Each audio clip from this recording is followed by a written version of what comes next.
getting to know people in the industry. Now, not only are you using your network of people that you're plugged into, now you have access to that person and everybody they're plugged into. And you can do that over and over again. And eventually you become a well-known name. So it's very important to have that abundance mindset and not worry about who my competition is and be paranoid about that. This is a world where we can all work together in some capacity so we can bring value to each other. Well, welcome everybody to Coast. I'm your co-host, Rusty Ham on the West Coast. Steve is on the East Coast. Steve, say hi. Hello, Russell. Welcome back to another week, buddy. Yeah, it's good to see you, man. It's starting to get a little toasty out here in the SoCal area.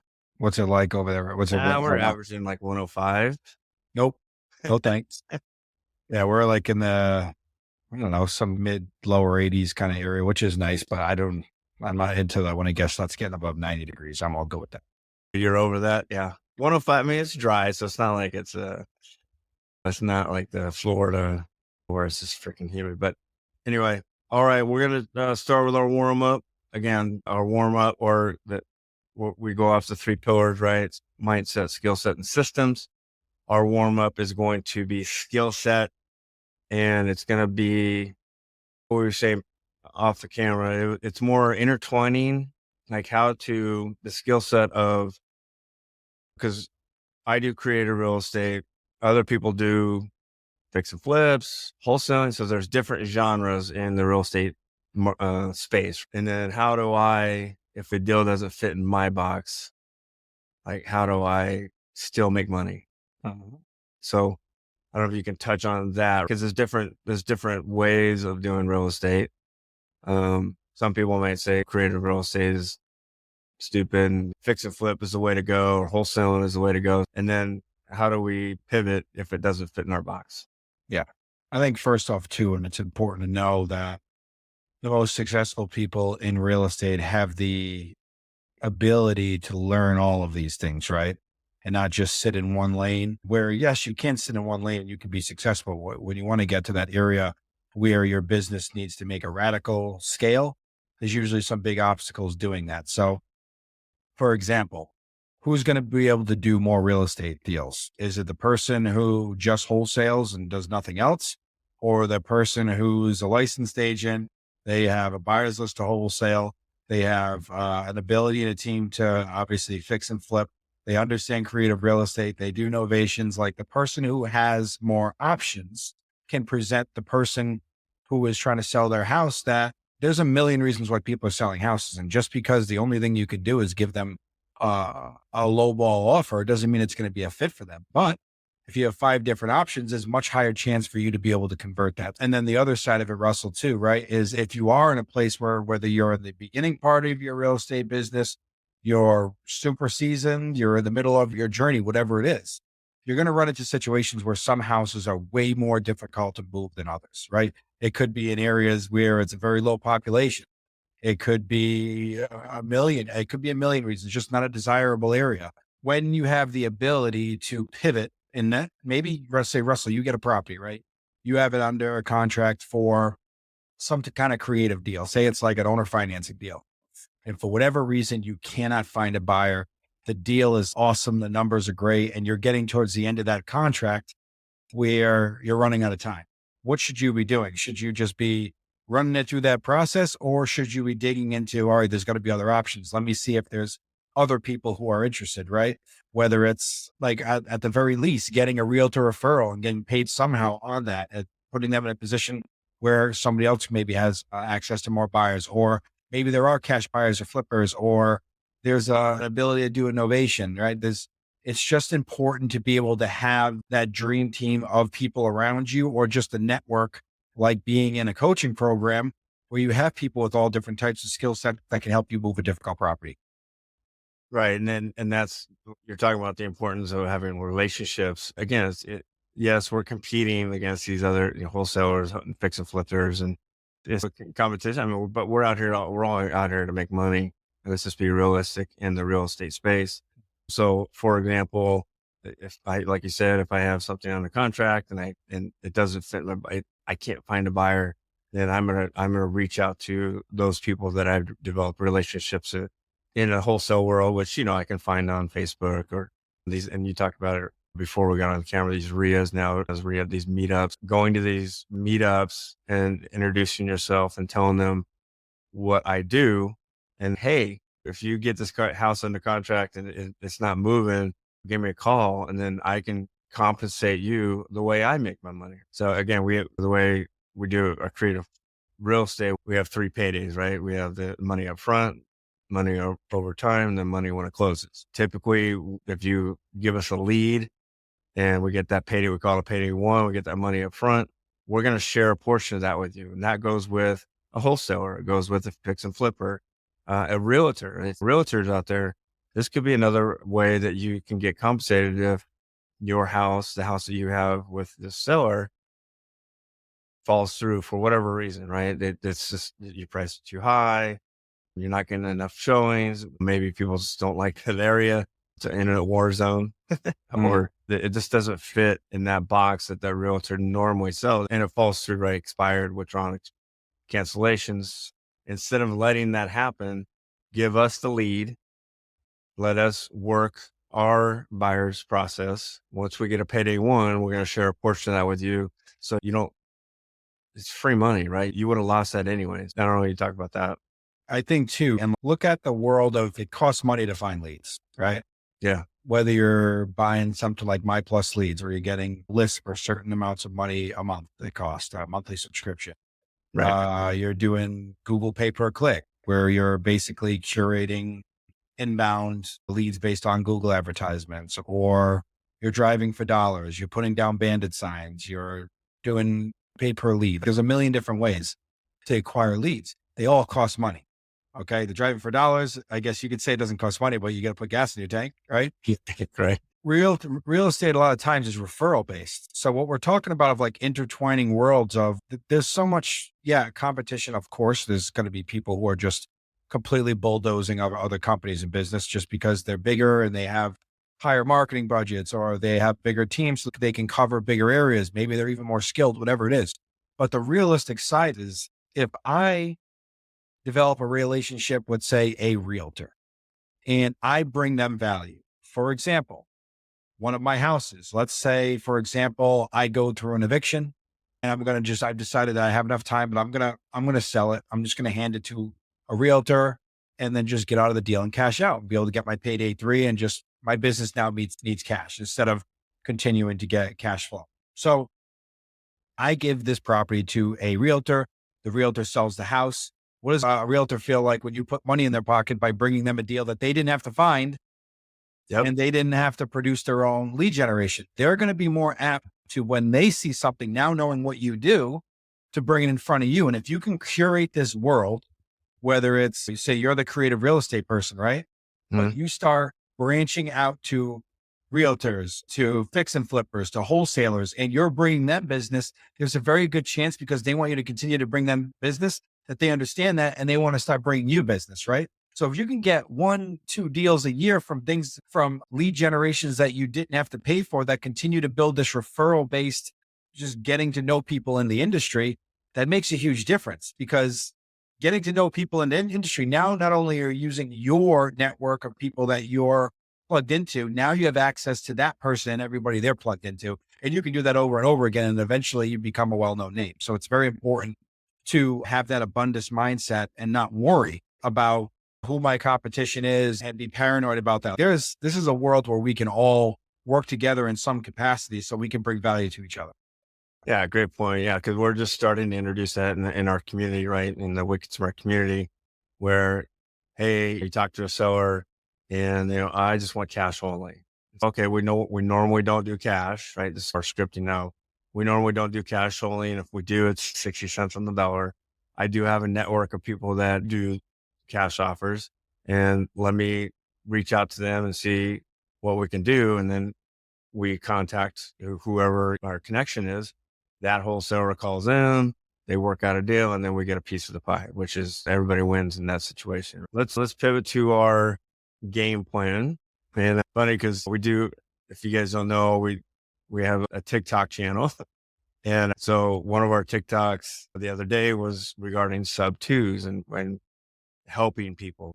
And part of why I got into this business, not only to make money, obviously, but was to help people, right? You're helping, and I've talked about it in the past where you're helping three different families. You're helping the seller, you're helping their family get rid of whatever situation they're in so they can move on with their life. You're helping the buyer. We're putting a rent to own buyer in there. So you're helping them gain access to a home that maybe they normally wouldn't be able to because they can't afford it today. And then you're helping your own family by making money in the deal, right? Some people on TikTok they weren't a fan of sub twos, and they think that maybe doing sub twos is taking advantage of people. And why would you do that? Because the mortgage stays in the seller's name but they don't own it. So I just wanted to talk about the story of one of our partners. He was talking to a seller. His husband passed away, right? And he was grieving. He had so much anxiety. He was just in total grieve mode. Like it just, maybe I think it was a sudden thing. And so he was left with the house. His name wasn't on the title. His name wasn't on the mortgage. He was just freaking out on what can I do? And so we talked to him, and we've had at least 3 or 4 conversations because of his anxiety. He's just like, I can't do this right now. I can't do this right now. And so we finally were able to sit down and have a chat with him, a 3-way call. And we said, hey, here's what we can do. We can give you some money up front just so you can move.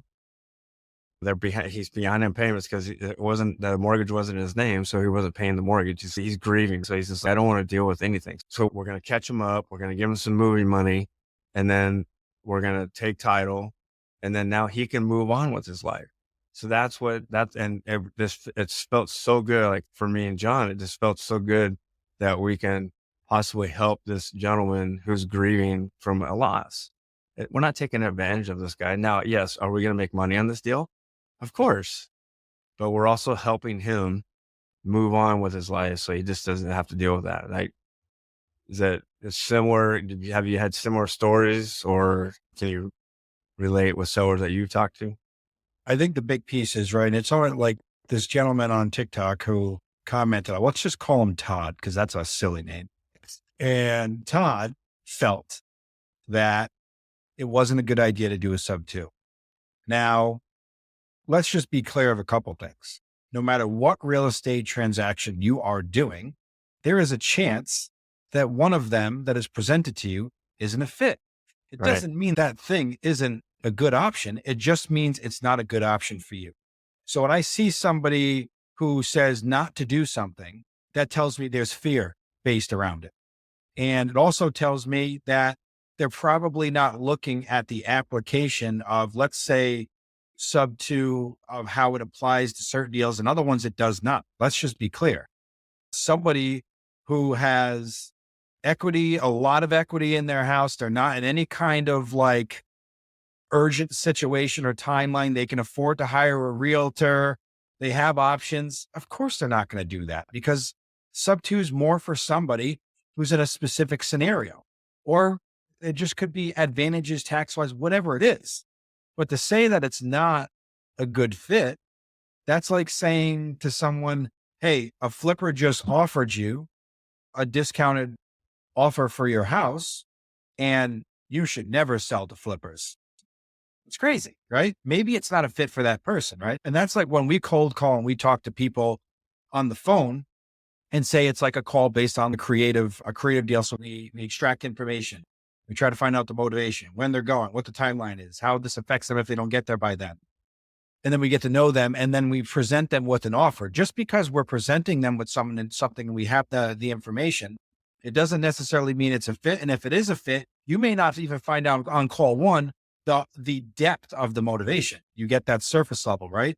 It's on you as the person calling, investor, whatever you want to call yourself, to extract enough information to really get a good look at what's going on in this situation. And if this thing that you're presenting is even appropriate to that. And you find that out over time, because when you start, you either have someone that is incredibly motivated, that is in such an urgent timeline, they don't have a choice to like slow play you and not tell you information.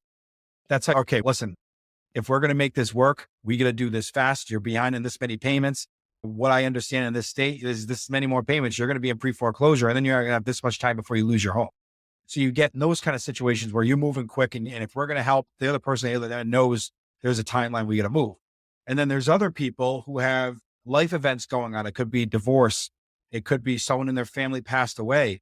And it's so raw, like what you just talked about with John Seller, with his husband passing away.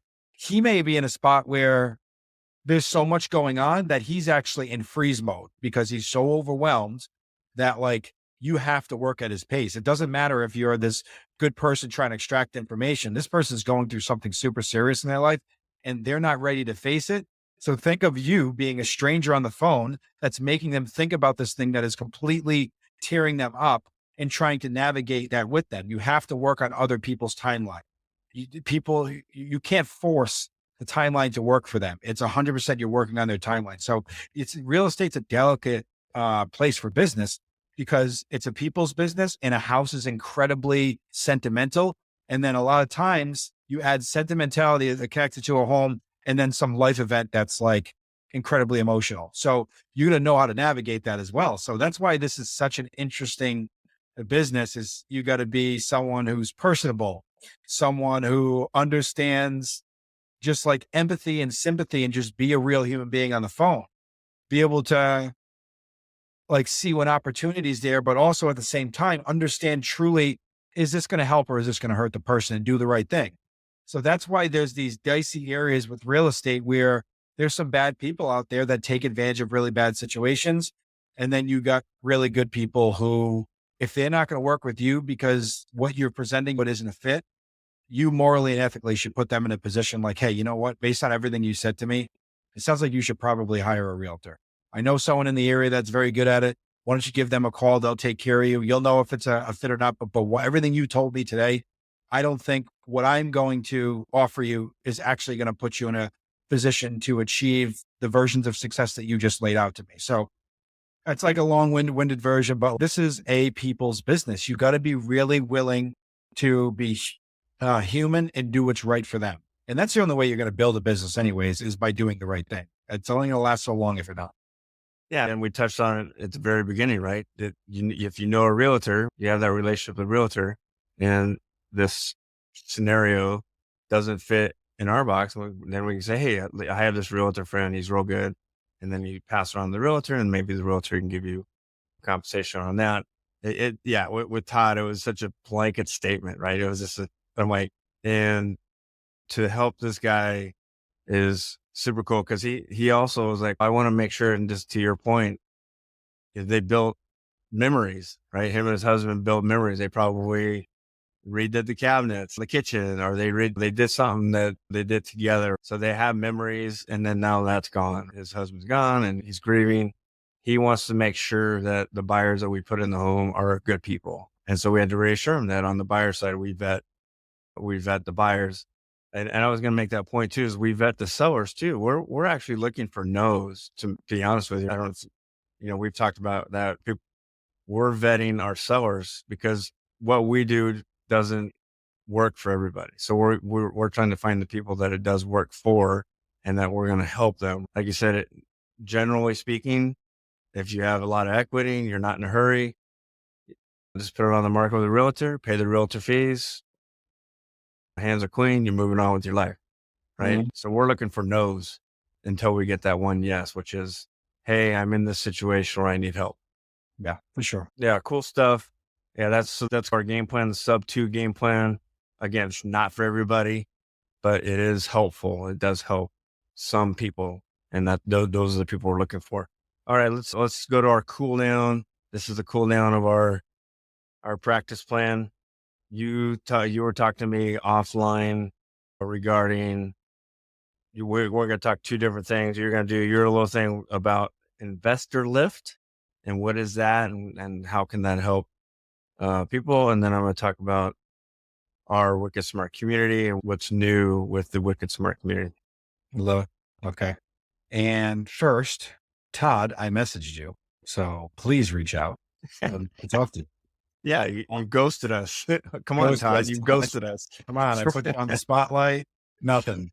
You went back into your mom's basement. So, can you see me wrestle right now? I can now, but you were frozen for a bit. Okay, got it. Yeah, Investor Lift. So Investor Lift is a product that's used in like the wholesaling flipping world where it pulls nationally a buyer's list of people who are looking to flip, looking to wholesale, looking to buy and hold, and it compiles them all together. I see that in my line of work with people who are buying remotely in the national level. So meaning there is no market that's theirs. They will literally buy in all 50 states. So this product, what it does is when you get something under contract, you can literally enter this property into Investor Lift and blast it to everybody. And it gives you a crazy advantage on dispositioning properties. And Russell, like getting a property under contract feels great for the ego. It does not make you money, right? It's all about dispositioning. What's interesting is in the wholesale world of people buying leads and fix and flip world of buying leads to be able to renovate homes, they're extremely specific about where they're buying. When it comes to buying like creatively in Rhode Island, Massachusetts, and Connecticut, it's really not very big. I can drive 3 hours and get through all the states. And so I'm not really looking at too much at the location, but at the same time, if it's a war zone, like you had mentioned earlier, maybe that's not the greatest property to get under contract. So in the world of the wholesaling and fix and flipping, because ARV is so important after repair value, the population and how many people are coming into this area, is it a growing area? That is very important for finding cash buyers. So that specifically with Investor Lift allows you to not only have a much higher chance of selling properties that are in lower populated areas or just unknown areas, it gives them a giant advantage, especially when people have buyers lists in the beginning that are very small. They don't even know how to sell these. But like in addition, like the Investor Lift is for someone who has a decent business, right? It's $25,000, $50,000, $75,000 a year, depending on which one you go into. But a lot of people have success selling houses or building buyers lists from going and say you get a property that's in San Diego and La Jolla or something like that. There's probably a bunch of Facebook real estate groups in La Jolla where people can just be a part of for free. And then not only can you see if anybody's interested in houses in that area, some people are also like selling deals in there. That's a way to buy deals, right? You can buy deals right up for Facebook, never even talk to anybody. Somebody else did the work. Sorry about that, everyone. For the abrupt stop, we had some technical difficulties. Check us out on our next episode. Take care.